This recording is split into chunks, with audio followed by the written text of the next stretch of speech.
Deuteronomy 15. We are still in the process of restating rules we already heard back in Leviticus. This chapter covers debt cancellation, lending money to the poor, how to be a good slave owner, and how to murder the firstborns. At the end of every 7 years, you must cancel debts. This is how it is to be done. Every creditor shall cancel any loan they have made to a fellow Israelite. They shall not require payment from anyone among their own people, because the Lord's time for canceling debts has been proclaimed. You may require payment from a foreigner, but you must cancel any debt your fellow Israelite owes you. However, there need be no poor people among you, for in the land the Lord your God is giving you to possess as your inheritance, he will richly bless you, if only you fully obey the Lord your God and are careful to follow all these commands I am giving you today. For the Lord your God will bless you as he has promised, and you will lend to many nations, but will borrow from none. You will rule over many nations, but none will rule over you. I am all for forgiving people's debts, but why bother collecting them at all then? I mean, if I owe money, I'm just gonna make a ton of excuses for why I can't pay the bills until year 7 rolls around, and then I'm gonna throw myself a party. And why are we charging the foreigners? If it's anything like the US, the foreigners are probably the ones doing a ton of work, often more than everybody else. They deserve a break too.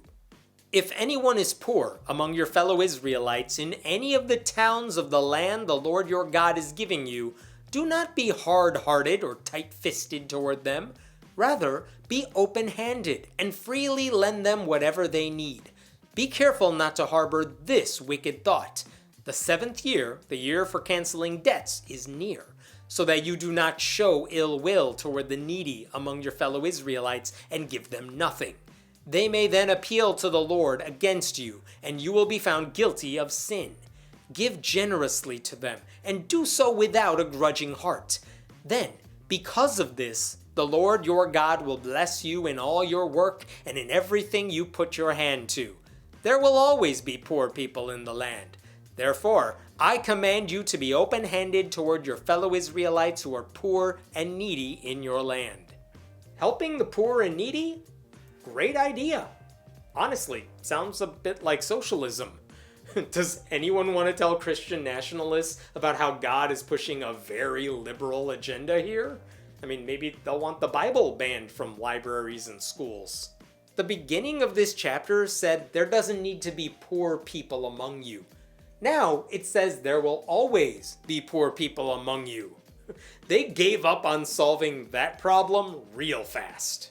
If any of your people, Hebrew men or women, sell themselves to you and serve you 6 years, in the 7th year you must let them go free. And when you release them, do not send them away empty-handed. Supply them liberally from your flock, your threshing floor, and your winepress.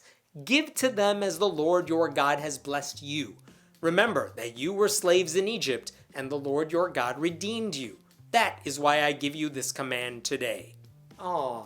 Thanks, God, for telling people not to send away their slaves empty-handed, but also being totally cool with 6 years of slavery. But if your servant says to you, I do not want to leave you because he loves you and your family and is well off with you, then take an awl and push it through his earlobe into the door, and he will become your servant for life. Do the same for your female servant. What the hell? Okay, first of all, if your slave says, I love you, it doesn't matter. Set them free. It's the right thing to do. Let's just set aside the whole Stockholm Syndrome thing happening here. Second, if they stay with you, you do not get to create a hole in their body to mark your territory. Jesus. I mean, what if they change their mind in year 8? What is wrong with these people? Do the slaves even know they're gonna get a hole in their ears?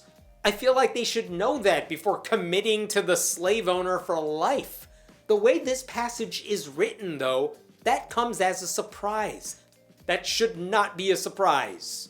Do not consider it a hardship to set your servant free, because their service to you these 6 years has been worth twice as much as that of a hired hand, and the Lord your God will bless you in everything you do.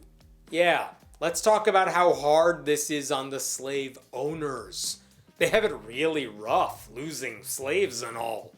By the way, don't say the slaves are worth twice as much as a hired hand when you're not paying them twice as much as a hired hand. Set apart for the Lord your God every firstborn male of your herds and flocks. Do not put the firstborn of your cows to work, and do not shear the firstborn of your sheep. Each year, you and your family are to eat them in the presence of the Lord your God at the place he will choose. If an animal has a defect, is lame or blind, or has any serious flaw, you must not sacrifice it to the Lord your God. You are to eat it in your own towns. Both the ceremonially unclean and the clean may eat it, as if it were gazelle or deer. But you must not eat the blood. Pour it out on the ground like water. Save the firstborns. Don't let them work. They're perfect creatures. Don't take their wool. They are perfect creatures. Instead, just murder them at God's house while he watches. And if the animal isn't perfect, then just murder them at your house. Oh, and be sure to wring their necks and really get the blood out. Because, we're not monsters. We just do clean beheadings over here in Jesus land. These rules were bad enough the first time.